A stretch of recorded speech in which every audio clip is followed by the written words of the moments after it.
Welcome back, everyone. This is going to be my Loki episode 1 video. We are burdened with glorious episodes, finally. So I'm doing videos for all the episodes in season 1. Be sure to subscribe to get everything. We're doing a giveaway for Disney Plus memberships. All you have to do to enter is be a subscriber and let me know what your favorite Easter egg from the episode was. Careful for spoilers. If you have not seen the episode yet, we'll be talking about everything, and I'll just start at the beginning of the episode and number these as we go along and talk about Easter eggs and WTF moments. They set up a lot of really big stuff, but it is the first episode, so there's a lot of table setting and explaining what's going on. But starting at the beginning, the title of the episode is Glorious Purpose, a reference to his catchphrase from the first Avengers movie, which he repeats during the episode. He repeats a lot of his dialogue and his big speeches from the Avengers movies. But it's also a reference to Loki finding a new glorious purpose at the end of the episode, a new mission given to him by Mobius, new opportunity.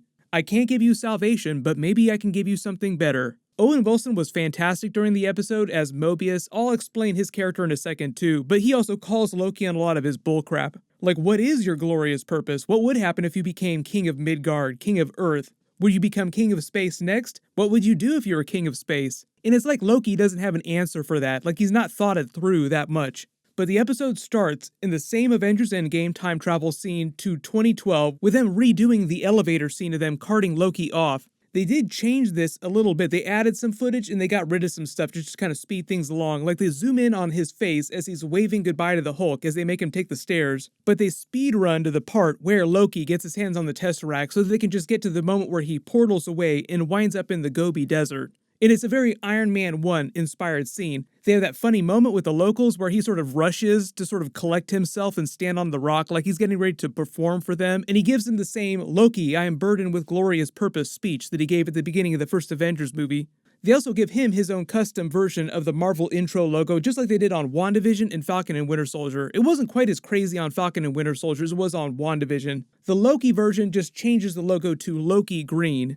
But just as the locals are giving him the business, like, what are you, who are you, what are you doing here, the Time Variance Authority hunters and the Minutemen portal in. So that's what they're calling these hunters here. They're calling them the Minutemen. Most of the naming scheme of the TVA is based on puns for time travel. Then Hunter B-15, Wumi Masaku's character, comes in. She's sort of one of the main characters in the series. Even though all these characters are part of the TVA, she's like one of the main hunters. I made the Night Court reference in a previous video. She's kind of like Roz from Night Court, the bailiff who will just wreck you if you look at them the wrong way. Because the TVA is kind of like Night Court for MCU time travel villains. She starts talking about the rate of change in the timeline, the slope, the increase. So during the episode, when they talk about branch timelines hitting red line, what that means is that it approaches a certain limit when it eventually becomes a fully alternate reality. So they want to stop it from hitting red line and clip the branch, so to speak, which is what those special devices are that they use here. So it basically resets this part of the timeline, this localized area,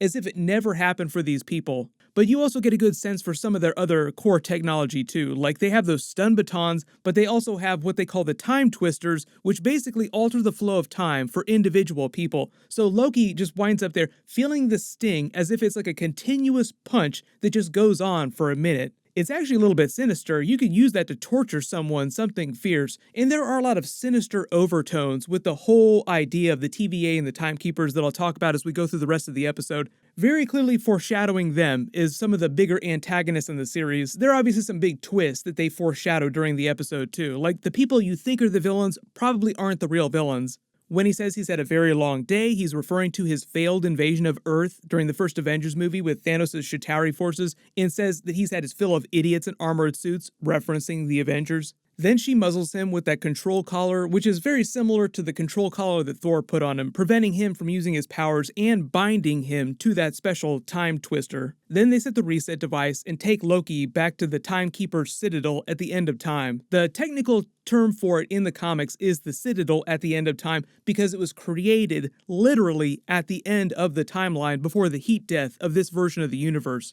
But within the MCU, the way they talk about this place, this whole facility, it sort of exists in its own little pocket dimension outside the normal flow of space-time. So it's protected from things like Thanos snapping the Infinity Gauntlet, so none of these people in this place got snapped by Thanos. But you can see how some of these other moments early on are meant to answer some of the biggest questions, like how come we've never heard about you till now? Loki even asked that question to Mobius, and he says, well, because you've never had to, which is kind of a meta answer too to the audience, was because we never really needed to tell a time travel story until after Avengers Endgame in this big multiverse overarching story of Marvel Phase 4 that we're in the middle of right now. But within the context of the story, the reason why nobody really talks about the TVA in the Avengers movies because they don't know about them is because they've been using the time reset devices every time something has happened, implying that there have been times when things have happened.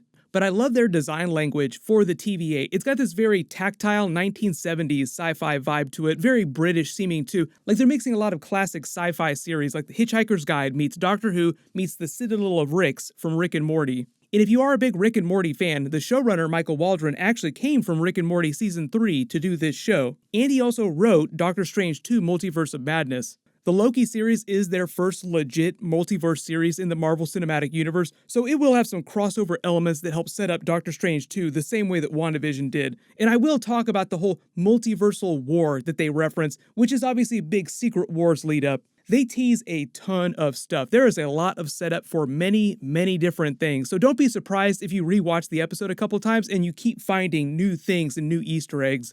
But the whole idea of the Citadel of Ricks on Rick and Morty is funny because it was actually based on Marvel's Council of Reeds in the comics. They're a multiverse team of Reed Richards from alternate universes who team up to create a think tank. So Loki doing Rick and Morty is kind of like them completing the circle of references, a Marvel project referencing something else that itself was referencing Marvel. But as she takes Loki in to book him, we see a Variance scroll being booked, then just another human douchebag red shirt that they're using for comedy during the episode as part of Loki's journey, who claims his father is super rich and on the board of Goldman Sachs. They also use this scene to demonstrate how the other time travel tech works, preventing Loki and the other prisoners from escaping. Like I said, just kind of meant to set up some of the jokes at the end of the episode when he starts using the technology against them. They also use this to set up the joke with the desk clerk about the Infinity Stones and the Tesseract later in the episode, with his desk drawer full of all kinds of versions of Infinity Stones from different universes. Like Infinity Stone, that sounds stupid.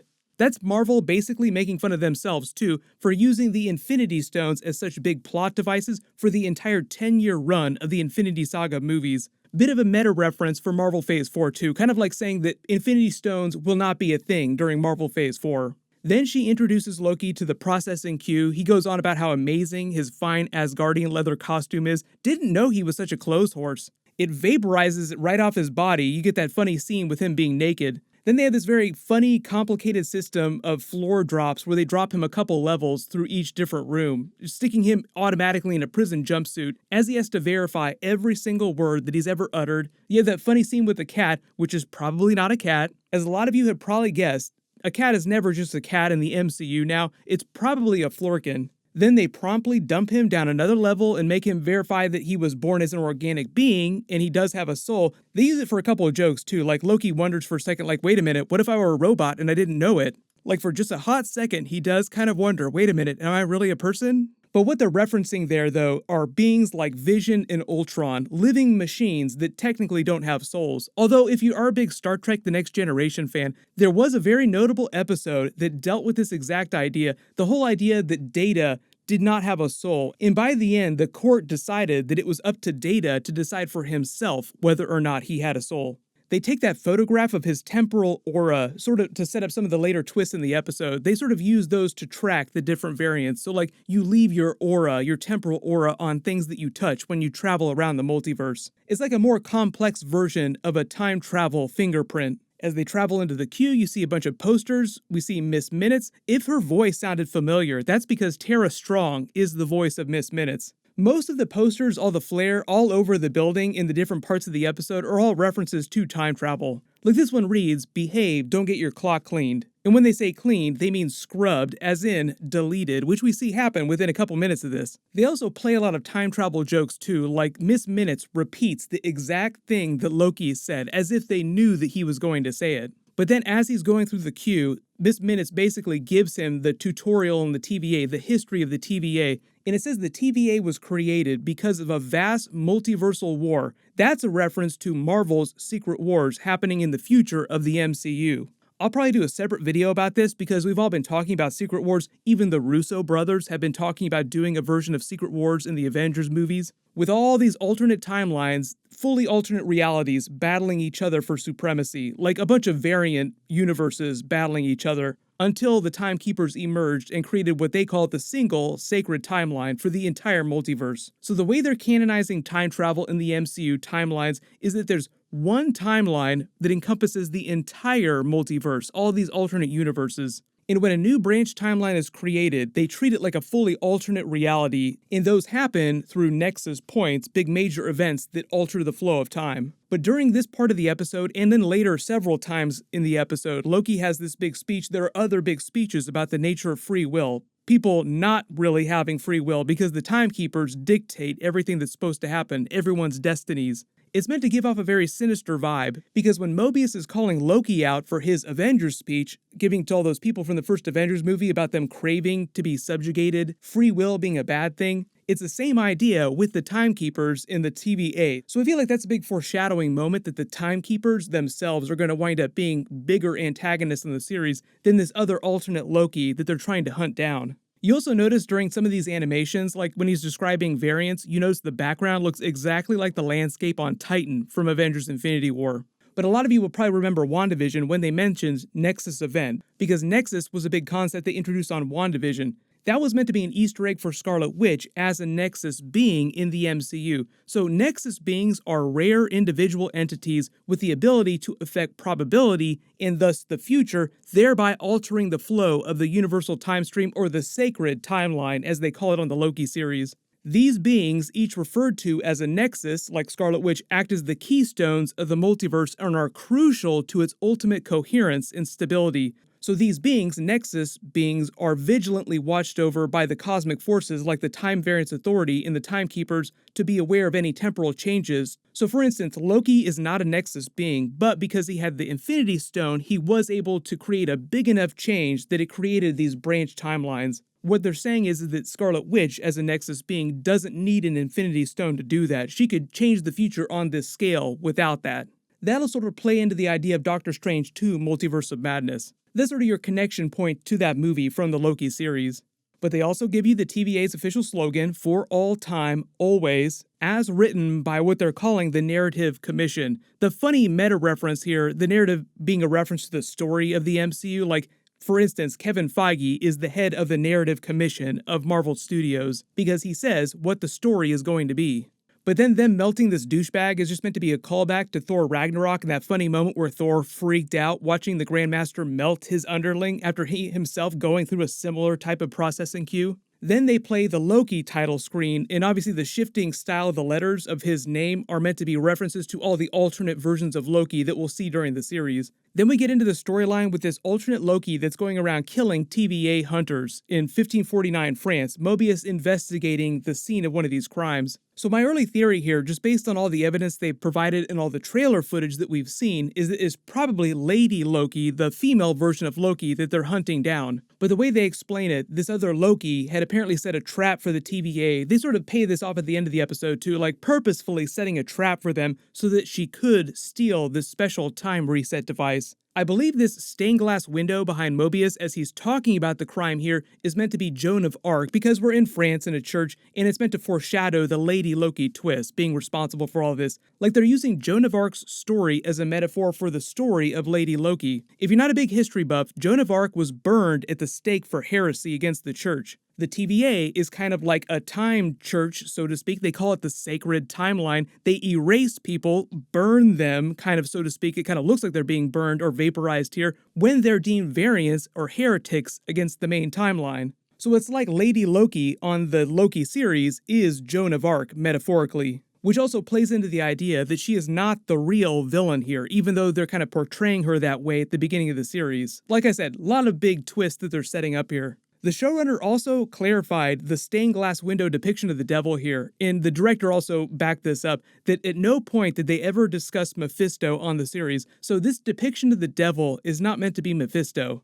Although they do make a Nightmare reference later in the episode too. Nightmare and Mephisto, completely different characters. We find out that this alternate Loki, possibly Lady Loki, gave this little kid in the church the kablooey gum, the devil bearing gifts reference, blueberry. But then just as they're about to reset this part of the timeline, another agent steps through and hands him the file on this version of Loki. Notice all the stuff on his file here too. It also correctly identifies his race as a frost giant, even though he was born a runt. His birthplace is Jotunheim, home of the frost giants. And notice the sector reads up to 2099. That's a reference to Marvel's 2099 comic book story universe, like Spider-Man 2099, who was played by Oscar Isaac during Spider-Man Into the Spider-Verse. And big coincidence, Oscar Isaac is also playing the live-action version of Moon Knight in the Moon Knight Disney Plus series. The whole thing with Loki's gender being fluid is just a reference to Lady Loki. Like I said, all this pointing to Lady Loki Easter eggs. But then we meet Gugu Mbatha-Ra's Judge Renslayer character. She's based on Ravonna Renslayer from the comics, longtime love interest of Kang the Conqueror. She said that the Loki series is meant to be something of an origin story for her as well, so she expects to come back in other Marvel projects. If we see more Kang the Conqueror Easter eggs from her storyline, I'll point them out. For the most part, I believe that she's supposed to be a good character. There's a lot of foreshadowing with her character in this big TVA Timekeepers reveal as well. But the three faces above her aren't so much meant to be a reference to Kang the Conqueror as they are meant to be the faces of the three Timekeepers from the comics. But the middle face above her does look similar to one of Kang's faces. She identifies this Loki variant is number L1130, charged with sequence violation 72089. I feel like the date is probably somebody's birthday, but I don't know whose. We get that funny speech from Loki trying to talk his way out of the situation, trying to throw the Avengers under the bus. Oh, well, the only reason I'm here, that I have the Tesseract, is because they time traveled in the first place. Believe me, I would know the stench of two Tony Stark's cologne, which itself is another reference to the Axe body spray joke from Avengers Endgame. Like, what are you wearing there? Is that Axe body spray? Then they sort of answer the question of why the Avengers weren't hauled in. Because the Avengers, according to the Timekeeper's wishes, did what they were supposed to do. They were supposed to time travel. Then as Loki sort of takes her to task on all this, like, how do you know that this is the Timekeeper's will? Like, what are you doing here? The way she talks about it, Ravonna, she's never actually met the Timekeepers. So I think it's going to be one of those revelations where it's like, have you met the Timekeepers? Have you met the Timekeepers? No. Have you? No, I haven't met them either.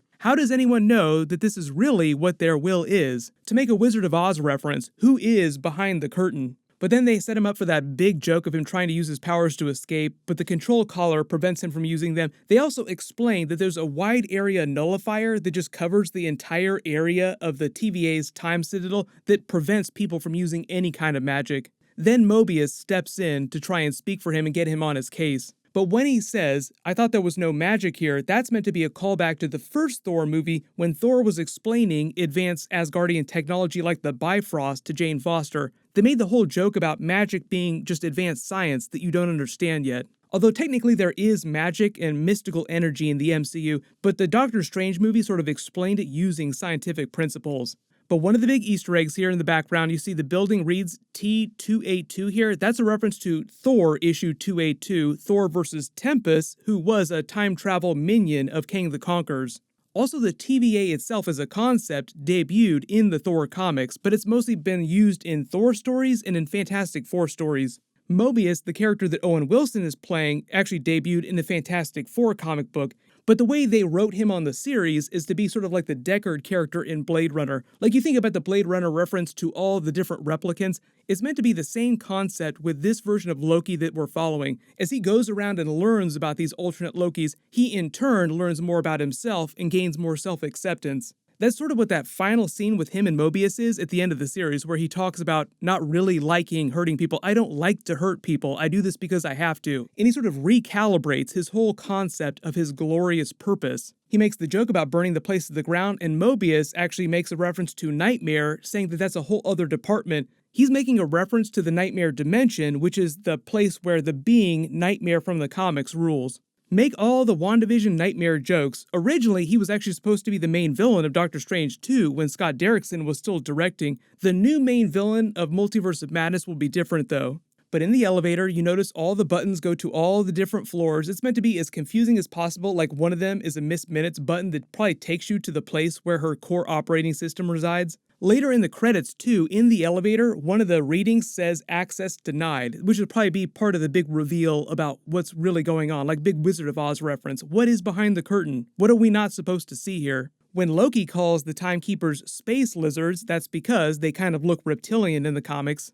Then Mobius takes him into their time theater where he shows him the highlight reel of his greatest moments so far and his future later in the episode, although Loki kind of spins that out for himself, like he just continues watching the reel. He makes a reference to Loki only trusting himself. That's also foreshadowing for Loki's interactions with these other Loki variants as they appear in episodes. You may have actually spotted the Josta soda reference here. It might sound like a Marvel reference like Jocasta, but Josta was actually a Pepsi energy drink. It was the very first energy drink that they tried to market in the United States. So it's just meant to be a reference that because the Time Variance Authority has ultimate control of time travel in the timeline, they can have any kind of thing that they want. We watch the Avengers take him down, we watch him kill Coulson again. We actually find out that Loki was really D.B. Cooper. They sort of clarify the scene from all the trailers. So the way they explain this is because Loki, back in the 1970s, about 50 years ago, this is not an alternate timeline, it's the real main version of Loki, lost a bet to Thor, so they're not really clear about what the bet was about, but they say basically D.B. Cooper's heist, which is a real-world thing from the early 1970s,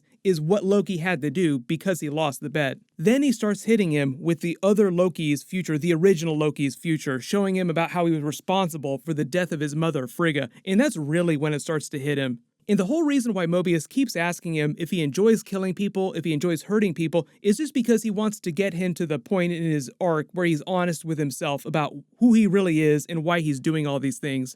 Then as Wumi Musaku's Hunter interrupts, telling Mobius they lost another person, Loki uses it as an opportunity to escape, but as he ducks into the desk clerk's office here, they play it for that other big reveal of the Infinity Stones. We find out that they are lousy with extra Infinity Stones. And there's obviously a lot of other Easter eggs inside this drawer that I'll talk about in a second, but just to explain the reason why the Infinity Stones are useless. Normally in the comics, Infinity Stones only work in the universe that they came from, and because the TVA exists in its own little pocket dimension, it's technically an alternate reality. No Infinity Stones from other realities would work there, so, as he says, they use them as paperweights. But some of these Easter eggs I couldn't quite pick out because the text is too small, a little too blurry. But like you have a poker chip here, that could be a poker chip from the first Iron Man film. There's a French Medal of Honor. I'm not sure whose historical picture this is, but it feels like it's meant to be someone incredibly famous. There's an old Spanish dagger that seems like it belonged to a conquistador. There's a circular coil of wires that seems like it's a reference to an Iron Man arc reactor. But then as Hunter B-15 chases him back down, almost winds up vaporizing him, he rewinds himself back to the time theater and uses the extra time to watch the rest of his original timeline play out.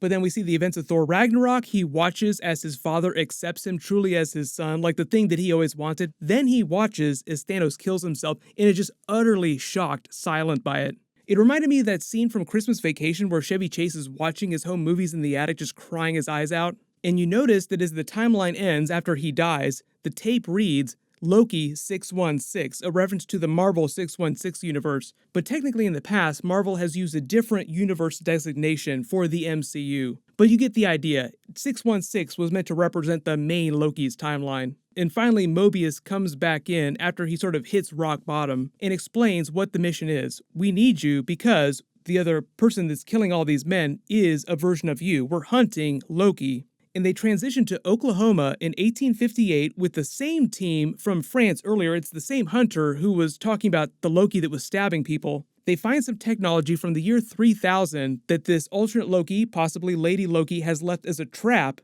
but they think that someone just came to steal oil and get rich. The twist being that Lady Loki used the oil to burn them down and steal their time reset device. She's going around laying traps for them, stealing their devices, preventing them from closing down these alternate timelines. But then there's this enormous montage of a bunch of different Easter eggs and references during the end credits. It's all reference to Mobius's case files. For instance, the apocalyptic event reports are just the standard reports about the crazy things that happened, the killings that they're going around investigating, but you also notice that the number 9 keeps showing up across the files repeatedly, like the cabinets as well. So that's all probably connected to the big reveal of this alternate Loki, Lady Loki possibly. It's being played by this actress here, who was actually with Tom Hiddleston at the London premiere. I'll talk more about her when we finally actually get to see her on screen, but I'm expecting it to be kind of an Agatha Harkness kind of reveal where you don't fully learn what's really going on with her till later in the series. But everyone, let me know in the comments what was your favorite moment from the episode, and if there are any big Easter eggs that you spotted that I didn't mention in the video, just write them below in the comments. I'll do an episode 2 trailer video next, and there's a couple bonus videos that I planned. I'll do a video about the big Secret Wars teaser that they're setting up in Doctor Strange 2 Multiverse of Madness connections. and I'll name a giveaway winner when I post that next video. While you wait for everything, everyone click here for all my Loki videos, and click here for my brand new Thor 4 Love and Thunder first look teaser video. Thank you so much for watching, everyone stay safe, and I'll see you guys tonight.